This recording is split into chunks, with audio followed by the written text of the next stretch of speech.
Actually ನಾವು US ನ ಇಡೀ ವರ್ಲ್ಡಲ್ಲೇ ನಾವು ದೊಡ್ಡಣ್ಣ ಅಂತ ಕರಿತೀವಿ. ದೂರದ ಬೆಟ್ಟ ನುಣಿಗೆ ಅಂತ ಒಂದು ಕಡೆ ಹೋಗಿ ಅಲ್ಲಿ ಸೆಟಲ್ ಆಗೋಕ್ಕೆ ಪ್ರಯತ್ನ ಪಡ್ತೀವಿ. ತುಂಬಾ ಜನ 90% ಪೀಪಲ್ ಏನು ಮಾಡ್ತಾರೆ, ಎಲ್ಲೋ ಅಲ್ಲಿ ಲೋನ್ ತಗೊಂಡು ಮಕ್ಕಳಿಗೆ ಉದ್ಧಾರ ಆಗ್ತಾರೆ, ನಾವು ಸ್ವಲ್ಪ ಇದು ಆಗ್ತೀವಿ ಅಂತ ಕಲಿಸ್ತಾರೆ. ವಾಪಸ್ ಬರೋಕ್ಕೆ ಆಗಲ್ಲ, ಮರ್ಯಾದೆ ಹೋಗುತ್ತೆ. ಅಲ್ಲಿ ಇರ್ಬೇಕಂತಂದ್ರೆ ದುಡ್ಡು ಬೇಕು ನಿಮಗೆ, ಅದು ದುಡಿಯೋಕೆ ಆಗ್ತಾರೆ, ಯಾಕಂದ್ರೆ ಜಾಬ್ ಸಿಗ್ತಾ ಇಲ್ಲ. ರೆಸ್ಟೋರೆಂಟ್ಸ್ ಅಲ್ಲಿ ಕೆಲಸ ಮಾಡ್ತಾರೆ, ಬಾರ್ ಅಂಡ್ ರೆಸ್ಟೋರೆಂಟ್ ಅಲ್ಲಿ ಕೆಲಸ ಮಾಡ್ತಾರೆ, ಅಡಿಗೆ ಮನೆಯಲ್ಲಿ ಕೆಲಸ ಮಾಡ್ತಾರೆ. ಯಾರು ಹೇಳಿದ್ರೆ ಕಮೆಂಟ್ ಮಾಡಿ ಇದನ್ನ, Indians are made to ruled not to rule ಅಂತ. ನಮ್ಗೆ ಎಷ್ಟೋ ಜನಕ್ಕೆ ನಮ್ಮ ದೇಶದಲ್ಲಿ ಭವಿಷ್ಯ ಇಲ್ಲ, ನಾವು ಒಂದು ಹೊರಗಡೆ ಯಾವುದಾದ್ರೂ ಒಂದು ದೇಶದಲ್ಲಿ ಹೋಗಿ ಹಣ ಸಂಪಾದನೆ ಮಾಡಬೇಕು, ಇಲ್ಲ ನಮ್ಮ ಮಕ್ಕಳು ಈ ದೇಶದಲ್ಲಿ ಅವ್ರಿಗೂ ಭವಿಷ್ಯ ಇಲ್ಲ ಅಂದ್ಬಿಟ್ಟು ಎಷ್ಟೋ ಪೇರೆಂಟ್ಸ್ಗಳು ತಮ್ಮ ಮಕ್ಕಳನ್ನ ಹೊರಗಡೆ ಕಂಟ್ರಿಲಿ ಹೋಗಿ ಕಳಿಸಿ ಅಲ್ಲಿ ಲೈಫನ್ನ ಚೆನ್ನಾಗಿ ಸೆಟಲ್ ಮಾಡ್ಕೊಂಡಿರ್ತಾರೆ ಅಂತ ಅಂದ್ಬಿಟ್ಟು ಇಲ್ಲಿ ಖುಷಿಯಾಗಿರ್ತಾರೆ. ಇವತ್ತಿನ ಎಪಿಸೋಡಲ್ಲಿ ನಿಮಗೆ ಅದು ನಿಜವಾಗ್ಲೂ ಸತ್ಯನಾ ಏನು ಎತ್ತ ಅಂತ ಕಂಪ್ಲೀಟಾಗಿ ಈ ಎಪಿಸೋಡ್ನ ನೋಡ್ತಾ ಇರಿ. ಈ ಎಪಿಸೋಡಲ್ಲಿ ಕೆಲವೊಂದು ವಿಷಯಗಳು ನಿಮಗೆ ಕೇಳಿದ್ರೆ ನಿಜವಾಗ್ಲೂ ಶಾಕ್ ಆಗಿ ಹೋಗ್ತೀರಾ. ಅದೇನು ಅಂತ ನೋಡೋಣ. ನಾನು ಅಯ್ಯಪ್ಪ ನಗರದಲ್ಲಿ KR ಪುರಮಲ್ಲಿ ನಾವೆಲ್ಲ ಅಲ್ಲಿ ರೆಂಟೆಡ್ ಹೌಸಲ್ಲಿ ಇದ್ವಿ. ನೀವು ನೋಡಿರ್ಬೋದು, ಶ್ರೀನಿವಾಸ್ ಸರ್ ಆ ಮನೆ ಓನರು. ನಾನು ಈ ಕಡೆ KR ಪುರಮಿಂದ ಶಿಫ್ಟ್ ಆದಾಗ ಸರ್ರು US ಗೆ ಹೋದರು.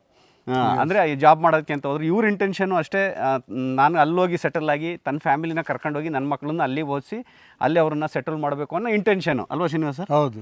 ಸೊ ಈಗ ರೀಸೆಂಟಾಗಿ US ಇಂದ ಬಂದಿದ್ದಾರೆ. ಅಂದರೆ ಬಟ್ ರಿಯಾಲಿಟಿ ಇವ್ರ ಜೊತೆ ಆಲ್ರೆಡಿ US ಗೆ ಹೋದವ್ರದ್ದು ಲೈಫ್ ಹೇಗಿದೆ ಏನು ಎತ್ತ ಅಂತ ಅಂದ್ಬಿಟ್ಟು ಒಂದು ಸ್ವಲ್ಪ ಮಾತಾಡ್ದೆ. ಅದನ್ನು ಕೇಳಿ ಈ ವಿಷಯ ನಿಮ್ಮ ಜೊತೆ ಶೇರ್ ಮಾಡ್ಕೊಬೇಕು ಅಂತ ಶೇರ್ ಮಾಡ್ತಾ ಇದ್ದೀನಿ. Srinivas sir, welcome to my channel. Thank you very much. After long time US ಗೆ ಹೋದ್ಮೇಲೆ ಒಂದು 2 ಮೆಸೇಜಲ್ಲಿ ಟಚಲ್ಲಿ ಇದ್ವಿ. ಮೊದಲು ಒಂದ್ಸರಿ US ಅಲ್ಲಿ ಇದ್ರಿ ಅನ್ಸುತ್ತಲ್ವ? ಹೌದು. ನಾನು 2010-11 ಅಲ್ಲಿ ಒಂದ್ಸರಿ ಅಲ್ಲಿ ನಾನು B1 B2 ವೀಸಾ ಮೇಲೆ ಹೋಗಿದ್ದೀನಿ. ಅಲ್ಲಿ ಕೆಲಸಕ್ಕೆ ಹೋಗಿದ್ದೀನಿ. ಇಲ್ಲಿಂದ ಕಂಪನಿಯಲ್ಲೇ ಕೆಲಸ ಹೋಗಿ ಅಲ್ಲಿ ಮಾಡ್ಕೊಂಡು ಬಂದಿದ್ದೀನಿ. ಸೊ ಅಲ್ಲಿ ಒಂದು 1.5 year ಅಲ್ಲಿ ಇದ್ಮೇಲೆ ಮತ್ತೆ ಅದು ಕಾಂಟ್ರಾಕ್ಟ್ ಮುಗೀತು, ಮತ್ತೆ ವಾಪಸ್ ಬಂದಿದ್ದೀನಿ. ಅಂದ್ರೆ ಯಾವ ಇಯರಲ್ಲಿ ಹೋಗಿದ್ರಿ ನೀವು? 2010 and 11. 2 ವರ್ಷ ಇದ್ರಿ? 2 ವರ್ಷ. ಹೌದು ಸೇಮ್. ಅವಾಗಲೇ ಅದು ನಾನು US ಹೋದಾಗನೇ ಇಲ್ಲಿ ಅದು ಜಾಗ ತಗೊಂಡು ಆಮೇಲೆ ಅವಾಗೆಲ್ಲ ಇನ್ಕಮ್ ಎಲ್ಲ ಮಾಡ್ಬೋದು, ಚೆನ್ನಾಗಿತ್ತು ಅಲ್ಲೆಲ್ಲ? ಅವಾಗ ಚೆನ್ನಾಗಿತ್ತು ಸತೀಶ್. ಆಕ್ಚುಲಿ ಏನಂತಂದ್ರೆ ಅವಾಗ ಪೇಮೆಂಟ್ ಜಾಸ್ತಿ ಇತ್ತು, ಜನ ಕಡಿಮೆ ಇದ್ದಾರೆ. ಬಟ್ ಈಗ ಏನಂತಂದ್ರೆ ಜನ ಜಾಸ್ತಿ ಆಗ್ಬಿಟ್ಟಿದ್ದಾರೆ. ಅವಾಗ ನಾವು 10 ಜನ ಅಂತ ಅನ್ಕೊಂಡಿದ್ವಿ, ಈಗ 1000 ಜನ ಆಗ್ಬಿಟ್ಟಿದ್ದಾರೆ. ಒಂದು ಅಪ್ಲಿಕೇಶನ್ ನೀವು ಜಾಬ್ ಹಾಕಿದ್ರೆ ಅವಾಗ ಒಂದಕ್ಕೆ 10 ಜನ ಬರ್ತಿದ್ದಾರೆ, ಒಂದಕ್ಕೆ 1000 ಜನ ಬರ್ತಾ ಇದ್ದಾರೆ. ಜಾಬ್ಸ್ ಅಂತೂ ಸಿಗ್ತಾನೆ ಇಲ್ಲ, ಅದು ಕೂಡ ಫುಲ್ ಟೈಮ್ ಜಾಬ್ಸ್ ಅಂತೂ ಸಿಗೋದೇ ಇಲ್ಲ. ಏನಾದ್ರೆ ಕಾಂಟ್ರಾಕ್ಟ್ ಸಿಗ್ತಿದ್ದಾವೆ, ಅದು ಕೂಡ 3 ತಿಂಗಳು 6 ತಿಂಗಳು ಮ್ಯಾಕ್ಸಿಮಮ್ ಅಂತಂದ್ರೆ 1 ವರ್ಷ ಸಿಗ್ತದೆ. ಈಗ ಒಂದ್ ಕಡೆ ಹೇಳ್ತಾರಲ್ಲ, ಒಂದು ಪೇರೆಂಟ್ಸ್ ಅಲ್ಲಿ ಮಕ್ಕಳನ್ನ ಕಳ್ಸಿಕೊಡ್ತಾರೆ, ಒಂದು 50 ಲಕ್ಷ ಖರ್ಚು ಮಾಡಿ ಅಲ್ಲೇ ಎಜುಕೇಶನ್ ಮಾಡಿದ್ರೆ ಅಲ್ಲೇ ಜಾಬ್ ಸಿಗುತ್ತೆ, ಅಲ್ಲೇ ಸೆಟ್ಲ್ ಆಗ್ಬೋದು ಲೈಫ್. ಇಲ್ಲ ರೀ, ಅದು ಆಕ್ಚುಲಿ ಮೊದಲೇ ಹಂಗಿತ್ತು. ನೀವು ಹೇಳಿದ್ದು ಕರೆಕ್ಟ್. ಅದು ಯಾವಾಗ ಅಂತಂದ್ರೆ ಒಂದು 10 years ಬ್ಯಾಕ್ ಆ ಥರ ಇತ್ತು. ಬಟ್ ಈಗ ಏನಂತ ಆಗಿದೆ ಅಂದ್ರೆ, ಒಂದು ಈ ಗೌರ್ಮೆಂಟ್ಗಿಂತ ಮುಂದೆ ಬೈಡನ್ ಗೌರ್ಮೆಂಟ್ ಅಂತ ಇತ್ತು. ಅವ್ರ ಗೌರ್ಮೆಂಟ್ ಅಲ್ಲಿ ಏನ್ ಮಾಡಿದ್ರೆ ಸಿಕ್ಕಿದವರೆಲ್ಲರಿಗೆ ವೀಸಾ ಕೊಟ್ಬಿಟ್ಟಿದ್ದಾರೆ. ಸೊ ಅವಾಗ ಏನಾಗಿದೆ ಅಂತಂದ್ರೆ, ಎಲ್ಲರೂ ಯಾರಾದ್ರೂ ಇಂಜಿನಿಯರಿಂಗ್ ಕಂಪ್ಲೀಟ್ ಮಾಡಿದ್ರೆ ಅವರೆಲ್ಲ ದೇ ಕಮ್ ಟು US. ಸ್ವಲ್ಪ ನಿಮ್ಮ ಹತ್ರ ದುಡ್ಡಿದೆ, ಲೋನ್ ಸ್ಯಾಂಕ್ಷನ್ ಆಯ್ತು ಅಂತ ಅನ್ಕೊಳ್ಳಿ, ಹಂಗೆ ವೀಸಾ ಸಿಗ್ತಾ ಇದೆ, ಬರ್ತಾ ಇದ್ದಾರೆ. ಹಂಗೆ ಲಕ್ಷಗಟ್ಟಲೆ ಜನ ಬಂದ್ಬಿಟ್ಟಿದ್ದಾರೆ ಅಲ್ಲಿ. ಇವಾಗ ಅಲ್ಲಿ ಬಂದ್ಮೇಲೆ ಏನಾಗಿದೆ ಅಂತಂದ್ರೆ ಅನ್ಎಂಪ್ಲಾಯ್ಮೆಂಟ್ ಜಾಸ್ತಿ ಆಗ್ಬಿಟ್ಟಿದೆ. ಯಾಕಂತಂದ್ರೆ ಈಗ ನೋಡಿ, ಈಗ ಅಲ್ಲಿ ಇರೋದೇ ಒಂದು 10 ಜಾಬ್ ಅಂತ ಅನ್ಕೊಡಿ, 100 people ಆರ್ ದೇರ್. ನೀವು ಹೆಂಗೆ ಎಕ್ಸ್ಪೆಕ್ಟ್ ಮಾಡಿದ್ರೆ ಜಾಬ್ ಬರುತ್ತೆ ಅಂತ ಹೇಳಿ. ಹಂಗಾಗಿ ಈಗ ಸ್ಟೂಡೆಂಟ್ಸ್ ಅಲ್ಲಿ ಹೋಗಿದ್ರಲ್ಲ ಪಾಪ, ಇಲ್ಲಿ ಎಲ್ಲ ಸಾಲ ತಗೊಂಡು US ಹೋಗ್ಬೇಕಂತಂದ್ರೆ, ಒಂದು ಸ್ಟೂಡೆಂಟ್ ಹೋಗ್ಬೇಕಂತಂದ್ರೆ MS ಮಾಡಕ್ಕೆ ಮಿನಿಮಮ್ ಒಂದು 30-40 lakhs ಬೇಕು. ತುಂಬಾ ಜನ 90% ಪೀಪಲ್ ಏನ್ ಮಾಡ್ತಾರೆ, ಎಲ್ಲೋ ಅಲ್ಲಿ ಲೋನ್ ತಗೊಂಡು ಅವರು ಏನೋ ಮಕ್ಕಳಿಗೆ ಉದ್ಧಾರ ಆಗ್ತಾರೆ, ನಾವು ಸ್ವಲ್ಪ ಇದು ಆಗ್ತೀವಿ ಅಂತ ಕಲಿಸ್ತಾರೆ. ತೀರಾ ಅಲ್ಲಿ ಹೋದ್ಮೇಲೆ ಏನಾಯ್ತು, ಇವ್ರು ಹೋಗ್ತಾರೆ, ಓದ್ಕೊಂತಾರೆ, ಡಿಗ್ರಿ ಸಿಗತ್ತೆ, ಬಟ್ ಜಾಬ್ ಇರ್ಲಿಲ್ಲ ಅಲ್ಲಿ. ಈಗ ಏನಂತಂದ್ರೆ, ಈಗ ಅದು ಹೆಂಗಿರತ್ತೆ ಅಂತಂದ್ರೆ 5 years ಟರ್ಮ್ ಇರುತ್ತೆ. MS ಮಾಡಕ್ ಹೋಗಿ 2 ವರ್ಷ ಓದಕ್ಕಿರತ್ತೆ, ಆಮೇಲೆ 3 years ಯು ಕ್ಯಾನ್ ವರ್ಕ್. ಆ ವರ್ಕ್ ಮಾಡಿದ್ದಾಗ ನೀವು ಅದನ್ನಲ್ಲಿ ಮತ್ತೆ ಆ ವೀಸಾ, ಅದು F1 ವೀಸಾ ಅಂತ ಇರುತ್ತೆ ಸ್ಟೂಡೆಂಟ್, ಅದನ್ನ ನೀವು H1 ಕನ್ವರ್ಟ್ ಮಾಡಿಕೊಂಡು ನೀವು ಯು ಕ್ಯಾನ್ ಪ್ರೊಸೀಡ್. ಬಟ್ ಈಗ ಏನಂತಂದ್ರೆ, ಈ ಟ್ರಂಪ್ ಗೌರ್ಮೆಂಟ್ ಬಂದ್ಮೇಲೆ H1 ಮಾಡಕ್ ಬಿಡ್ತಾ ಇಲ್ಲ, ಅದ್ರ ಮೇಲೆ ಜಾಬ್ ಇಲ್ಲ. ಯಾರಾದ್ರೂ ಬಂದಿದಾರ, ಇವರು ಬರೇ ಮುಗಿಸ್ತಿದ್ದಾರೆ, ಜಾಬ್ ಸಿಗ್ತಾ ಇಲ್ಲ. ಅವ್ರ ಗೋಲ್ ಅಂತ ಹೇಳಬಾರ್ದು, ನಿಜವಾಗ್ಲೂ ಹೇಳ್ಬೇಕಂತಂದ್ರೆ. ನಾನು ಯಾಕಂದ್ರೆ ನನ್ನ ಕಣ್ಣಿಂದ ನೋಡಿದ್ನಲ್ಲ, ಬಟ್ ಅವ್ರು ಎಷ್ಟು ಪಾಪ ದೇ ಆರ್ ಫೀಲಿಂಗ್ ಬ್ಯಾಡ್. ಯಾಕಂತಂದ್ರೆ ಒಂದ್ ಕಡೆ ವಾಪಸ್ ಬರಕ್ಕೆ ಆಗಲ್ಲ, ಮರ್ಯಾದೆ ಹೋಗುತ್ತೆ. ಅಲ್ಲಿ ಇರ್ಬೇಕಂತಂದ್ರೆ ದುಡ್ಡು ಬೇಕು ನಿಮಗೆ, ಅದು ದುಡಿಯಕ್ಕೆ ಆಗ್ತಾ ಇಲ್ಲ, ಯಾಕಂದ್ರೆ ಜಾಬ್ ಸಿಗ್ತಾ ಇಲ್ಲ. ಸೊ ಇಲ್ಲಿ ಬೇರೆ ಸಾಲ ಮಾಡಿದ್ದಾರೆ. ಅದು ಏನಾಗುತ್ತೆ ಅಂದ್ರೆ 2 ವರ್ಷ ಮುಗಿದ್ಮೇಲೆ ಇಲ್ಲಿ ನಿಮಗೆ EMI ಸ್ಟಾರ್ಟ್ ಆಗುತ್ತೆ ಅವ್ರ ಲೋನಿಗೆ. EMI ಏನ್ ಮಾಡಿದ್ರೆ EMI ಕಟ್ಟಲೇಬೇಕು ನೀವು. ಸೊ ಇಲ್ಲಿ EMI ಕಟ್ಟಕ್ ಆಗಲ್ಲ, ಅಲ್ಲಿ ಜಾಬ್ ಸಿಗಲ್ಲ ನಿಮಗೆ. ಅವಾಗ ಏನಾಗ್ತಾ ಇದೆ, ಸ್ಟೂಡೆಂಟ್ಸ್ ಎಲ್ಲ ಪಾರ್ಟ್ ಟೈಮ್ ಜಾಬ್ಸ್ ಹೋಗ್ತಾ ಇದ್ದಾರೆ. ಪಾರ್ಟ್ ಟೈಮ್ಸ್ ಅಂತಂದ್ರೆ ಯಾವ ತರ ಇದಾವೆ ಅಂತಂದ್ರೆ, US ನಾನು ನೋಡಿದ್ನಲ್ಲ, ರೆಸ್ಟೋರೆಂಟ್ಸ್ ಅಲ್ಲಿ ಕೆಲಸ ಮಾಡ್ತಾರೆ, ಬಾರ್ ಅಂಡ್ ರೆಸ್ಟೋರೆಂಟ್ ಅಲ್ಲಿ ಕೆಲಸ ಮಾಡ್ತಾರೆ, ಅಡಿಗೆ ಮನೆಯಲ್ಲಿ ಕೆಲಸ ಮಾಡ್ತಾರೆ, ಹಾಂ ಆಮೇಲೆ ಹೋಗಿ ಬೇರೆಯವ್ರ ಮನೆಯಲ್ಲಿ ಮೈಡ್ ತರ ನಾನಿ ಅಂತ ಕರೀತಾರಲ್ಲಿ. ನಾನಿ ಅಂತಂತಂದ್ರೆ ಏನಿಲ್ಲ, ಆಯಾ ಅಂತ, ನಮ್ಮ ಕಡೆ ಆಯಾ ಅಂತ ಹೇಳ್ತಾರಲ್ಲ ಆ ಥರ ಹೋಗಿ ಅವ್ರ ಮನೆಯಲ್ಲಿ ಒಂದು ವಾರಕ್ಕೆ ಒಂದು 2 ದಿನ 3 ದಿನ ಕರೀತಾರೆ. ದಿನಕ್ಕೆ ಒಂದು 8 ಗಂಟೆ. 8 ಗಂಟೆ ಅಂದರೆ ನಿಮಗೆ $8 $10 ಕೊಡ್ತಾರೆ ಒಂದು ಗಂಟೆಗೆ ಅಂತ. $80 $80 ವಾರಕ್ಕೆ 3 ದಿನ ಅಂತಂದರೆ ನಿಮಗೆ $200 ಬರುತ್ತೆ. 200 ಅಂದರೆ ಎಷ್ಟು ನಿಮಗೆ ಒಂದು 18,000 ಬರುತ್ತೆ ನಿಮಗೆ. 18-20,000 ಆ ಥರ ಒಂದು 2 ವಾರ ಸಿಗುತ್ತೆ ನಿಮಗೆ 40,000. ಮತ್ತು ನೀವು ಅದರಲ್ಲೇ ನೀವು ನಿಮ್ಮ ಸರ್ವೈವಲ್ ನೋಡ್ಕೋಬೇಕು, ನಿಮ್ಮ ತಿಂಡಿ ನೋಡ್ಕೋಬೇಕು, ನಿಮ್ಮ ರೂಮ್ ರೆಂಟ್ ಕೊಡಬೇಕು. ಆಮೇಲೆ ಏನಾದರೂ ಉಳಿದ್ರೆ ಇಂಡಿಯಾ ಕಳಿಸ್ಬೇಕು, ಮತ್ತು ಇಲ್ಲಿ EMI ಕಟ್ಟಬೇಕು.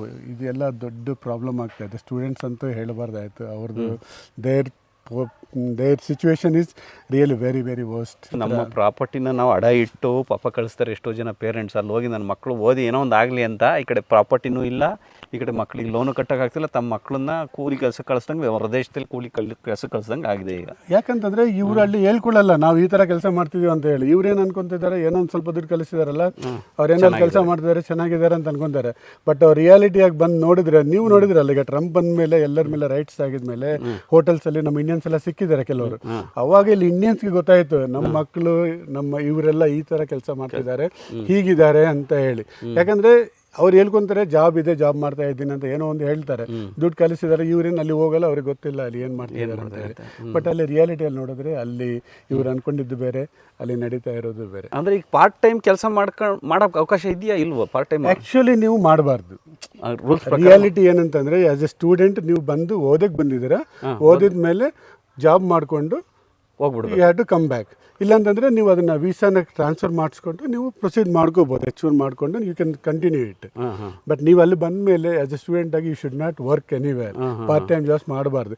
ಈಗ ನೋಡಿದ್ರಲ್ಲ ಐಸ್ ಅಂತ ಹೇಳಿ ಒಂದು ನಮ್ಮ ಕಡೆ ಏಜೆಂಟ್ಸ್ ಇರ್ತಾರಲ್ಲ, ಆ ಥರ ಅಲ್ಲಿ ಕೂಡ ಒಂದು ಟೀಮ್ ಇದು ಮಾಡಿದ್ದಾರೆ. ಅವ್ರು ಏನು ಮಾಡ್ತಾರೆ ಅಂತಂದರೆ ಯಾರಾದರೂ ಸ್ಟೂಡೆಂಟ್ಸ್, ಈಗ ನಾನು H1 ಮೇಲೆ ಹೋಗಿದ್ದೀನಿ, ಅವರು F1 ಮೇಲೆ ಬರ್ತಾರೆ ಸ್ಟೂಡೆಂಟ್ಸ್.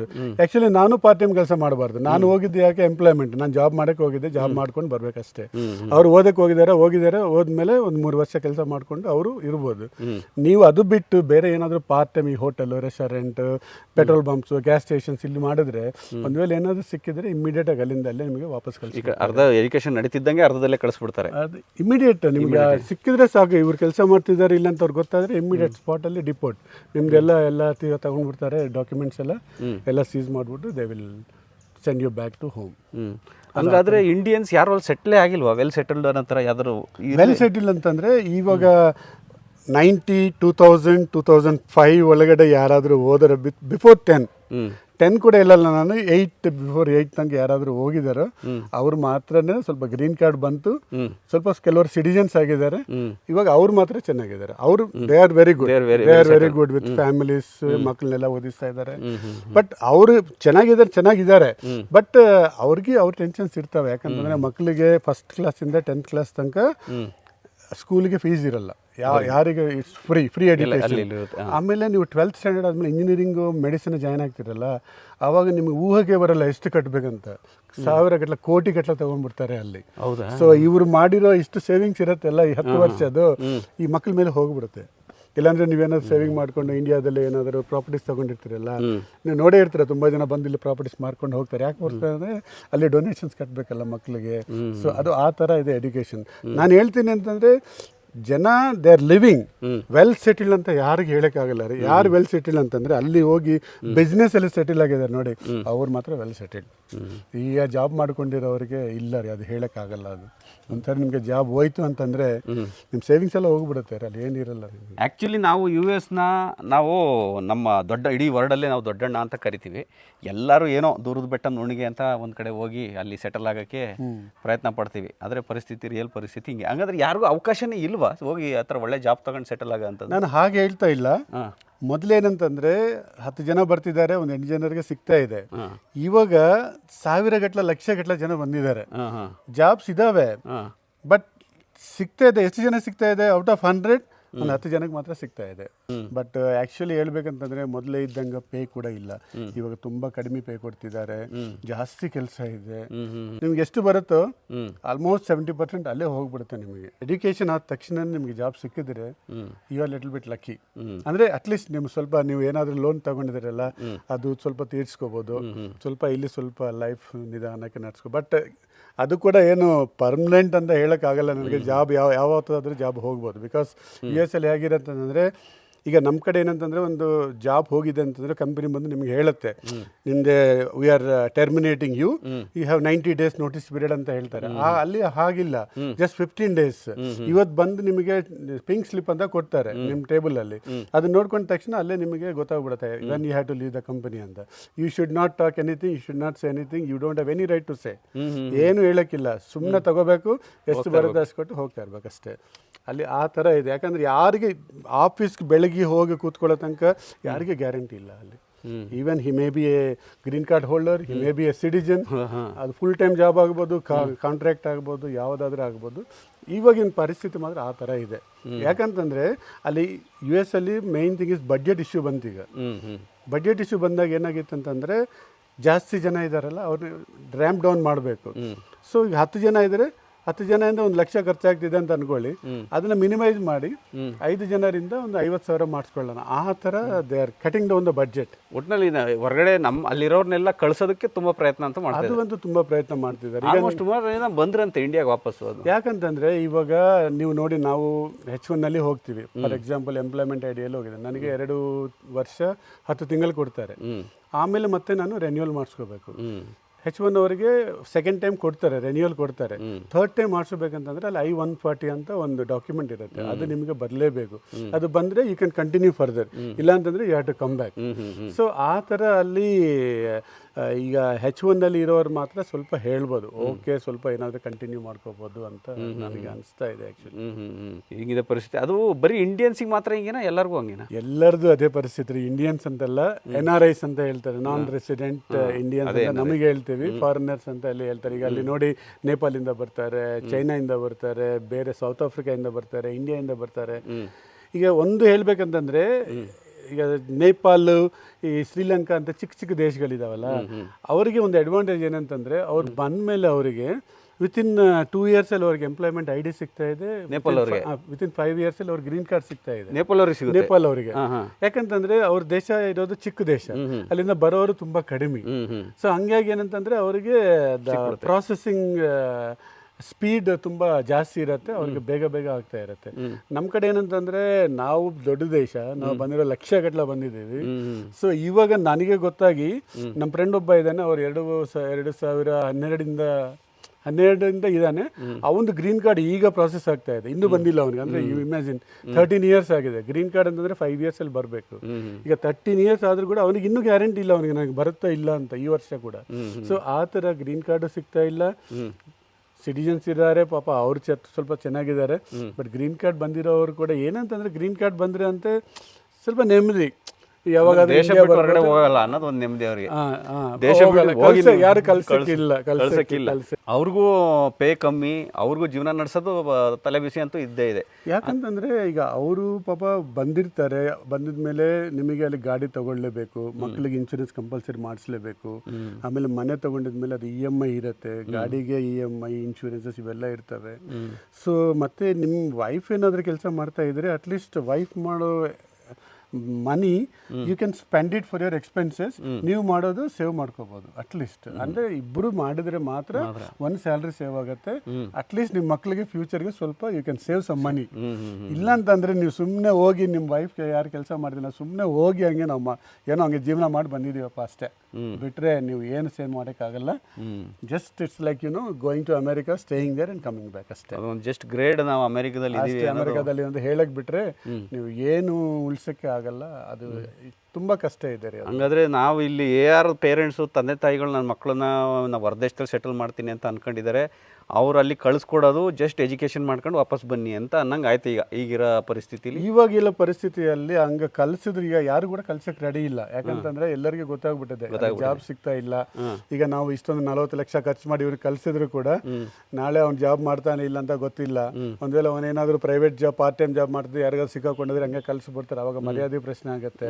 ಇದೆಲ್ಲ ನೋಡಿ ಈಗ ಪೇರೆಂಟ್ಸ್ ಇಂಟೆನ್ಷನ್ ಕೂಡ ಹೆಂಗಾಗಿದೆ ಅಂತಂದ್ರೆ ಬೇಡ ಸುಮ್ಮನೆ ಯಾಕೆ ಇಲ್ಲೇ ನಮ್ಮ ಹತ್ರ ಇಲ್ಲೆಷ್ಟು ಫೆಸಿಲಿಟೀಸ್ ಇಟ್ಕೊಂಡು ಅಲ್ಲಿ ಕಲಿಸಿ, ಅಲ್ಲಿ ಯಾಕೆ ಅಲ್ಲಿ ಒಬ್ಬ ಮಕ್ಕಳನ್ನು ಮಗನ ಕಲಿಸಿ ಅಲ್ಲಿ ಅವ್ರು ಹೆಂಗಿದಾರೋ ಏನಿದೆ ಅಂತ ದಿನ ಇಲ್ಲಿ ಟೆನ್ಷನ್ ಇಟ್ಕೊಂಡು ಇಲ್ಲಿ ನಾವು ಟೆನ್ಷನ್ ಅಲ್ಲಿ ಅವರಿಗೆ ಟೆನ್ಷನ್.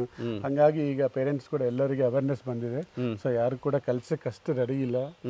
ಬೇರೆ ದೇಶ ನೋಡ್ತಿದ್ದಾರೆ, ಅಮೆರಿಕ ಅಂದ್ಬಿಟ್ಟು ಬೇರೆ ದೇಶದಲ್ಲಿ ನೋಡಿ, ಬೇರೆ ದೇಶದಲ್ಲೂ ಒಂದು ಸ್ವಲ್ಪ ಸಿಂಗಪೂರ್, ಜರ್ಮನಿ ಆ ಕಡೆ ತುಂಬಾ ನೋಡ್ತಾ ಇದ್ದಾರೆ. ಬಟ್ ಅಮೆರಿಕ ಅಂತೂ ಈಗ ಅವ್ನು ಮಾಡಿರೋ ಈ ರೂಲ್ಸ್ ಮುಂದೆ ಈಗ ಜೀವನ ತುಂಬಾ ಕಷ್ಟ ಇದೆ ಸ್ಟೂಡೆಂಟ್ಸ್. ಸಿಂಗಾಪುರು ಅಷ್ಟೇ, ನಾನಿದ್ದಾಗಲೇ ಕಷ್ಟ ಆಗೋಗ್ಬಿಟ್ಟಿತ್ತು. 2019 ನನ್ನ ಹೆಂಡತಿಗೆ ನಮ್ಮ ಫ್ಯಾಮಿಲಿಗೆ ವೀಸಾ ಕೊಡ್ತಿರ್ಲಿಲ್ಲ. ನನ್ನ EP ಅಂತ ಇದ್ದಿದ್ದು ಪಾಸ್ ಅಂದರೆ ಎಂಪ್ಲಾಯ್ಮೆಂಟ್ ಪಾಸ್ ಅಂತ ಇತ್ತು, ಅದನ್ನು ಎಸ್ ಪಾಸಿಗೆ ಅಂತ ಇಳಿಸ್ಬಿಟ್ರು. ಅದರಲ್ಲಿ ಒಂದು 3 ವರ್ಷ ಆದಮೇಲೆ ಎಸ್ ಪಾಸಿಗೆ ಏನು ಫ್ಯಾಮಿಲಿಗೆ ಅಂತ ಏನು ವೀಸಾ ಕೊಡ್ತಿರ್ಲಿಲ್ಲ. ಹಂಗಾಗಿ ನಾನು ಬಿಟ್ಟು ಬರಬೇಕಾಗೇ ಬಂತು ವಿಧಿ ಇಲ್ದಂಗೆ. ಸೊ ಅಲ್ಲೂ ಕಷ್ಟ ಆಗಿತ್ತು. ಅಲ್ಲೂ ಅಷ್ಟೇ ಜೀವನ ಶೈಲಿ ಒಂದು ಸತೀಶ್ ಅವರೇ ಎಲ್ಲ ಕಡೆ ಇದೇ ಪ್ರಾಬ್ಲಮ್ ಇದೆ. ತುಂಬಾ ಹೇಳ್ತಾರೆ ಜನ, ಈಗ ಅಮೆರಿಕ ಹೋಗಕ್ ಬಿಡ್ತಾ ಇಲ್ಲಲ್ಲ, ಬೇರೆ ದೇಶ ನೋಡ್ಕೊಂತಿದ್ದಾರೆ. ಇದೊಂದು ಪ್ಯಾಷನ್ ಆಗ್ಬಿಟ್ಟಿದೆ ಎಲ್ಲರಿಗೆ, ನಮ್ ದೇಶ ಬಿಟ್ಟು ಎಲ್ಲ ಹೋಗಿ ಏನು ಮಾಡಬೇಕು ಅಂತ. ಅದು ಆವಾಗ ಇದೆ ರೀ, ಇವಾಗ ಇಲ್ಲ ರೀ ಆ ಥರ. ಇವಾಗ ಎಲ್ಲಿ ಇಲ್ಲ, ಎಲ್ಲ ಕಡೆ ಅನ್ಎಂಪ್ಲಾಯ್ಮೆಂಟ್. ನಾವೆಲ್ಲ ಅಟ್ರಾಕ್ಟ್ ಆಗ್ತಿರೋದು ಆ ಸಿಟಿ ಇನ್ಫ್ರಾಸ್ಟ್ರಕ್ಚರ್, ಅವ್ರು ಮಾಡೋ ಡೆವಲಪ್ಮೆಂಟ್, ಲೈಫು.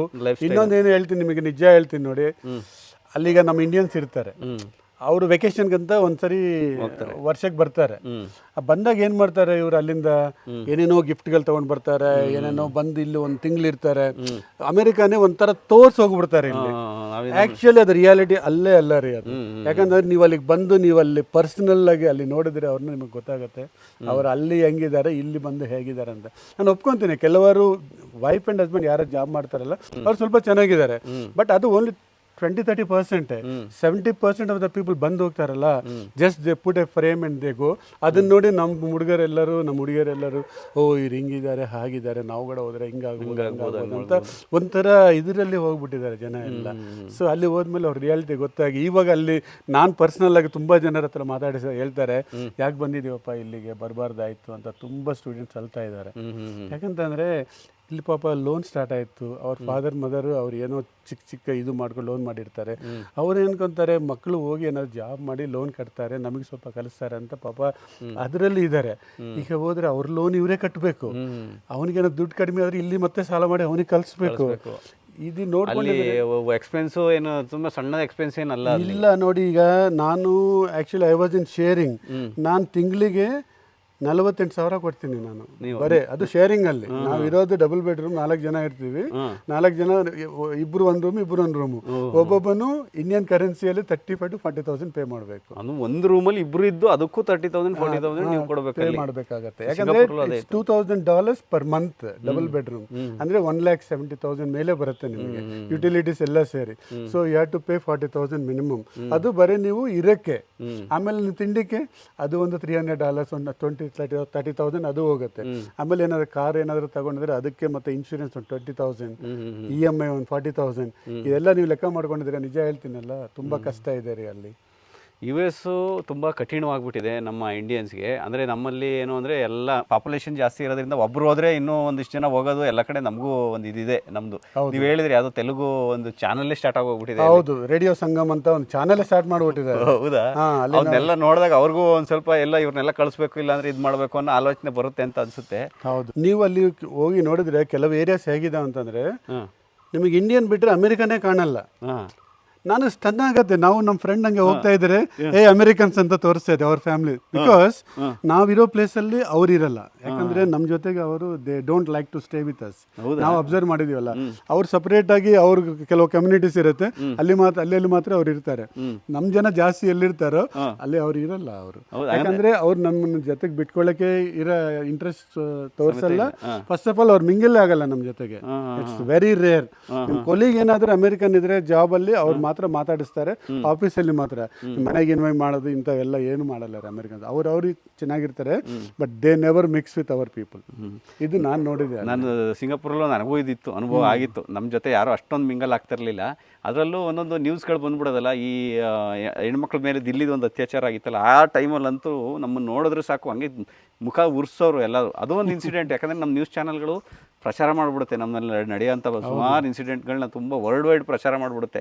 ಅವರಲ್ಲಿ ರಿಸ್ಟ್ರಿಕ್ಷನ್ಸ್ ಇದೆ, ಚಾನಲ್ಗಳು ಹೊರಗಡೆ ಅವ್ರ ದೇಶದಲ್ಲಿ ಆಗೋಂಥ ಕ್ರೈಮ್ಸ್ಗಳನ್ನ ತೋರಿಸಂಗಿಲ್ಲ ಅಂತ, ಆ ಕಡೆ ಎಲ್ಲ ರಿಸ್ಟ್ರಿಕ್ಷನ್ಸ್ ಇದೆ. ಹಂಗಾಗಿ ಏನಾಗುತ್ತೆ, ಅವರು ದೇಶದ ಇಮೇಜ್ನ ಕಾಪಾಡ್ಕೊಳ್ಳೋಕೆ ತುಂಬ ಪ್ರಯತ್ನ ಮಾಡ್ತಾರೆ. ಹಂಗಾಗಿ ಏನಾಗುತ್ತೆ, ಆ ದೇಶ ಚೆನ್ನಾಗಿದೆ ಹಾಗೆ ಹೇಗೆ ಅಂತ ಅನಿಸುತ್ತೆ. ಬಟ್ ಅಲ್ಲೂ ನಾವೇನು ಸಫರ್ ಮಾಡ್ತಿದ್ದೀವಿ ಅದೇ ಥರ. ಅಫ್ಕೋರ್ಸ್ ಸಿಟಿ ಡೆವಲಪ್ಮೆಂಟ್ ಚೆನ್ನಾಗಿದೆ, ಇನ್ಫ್ರಾಸ್ಟ್ರಕ್ಚರ್ ಎಲ್ಲ ಚೆನ್ನಾಗಿದೆ.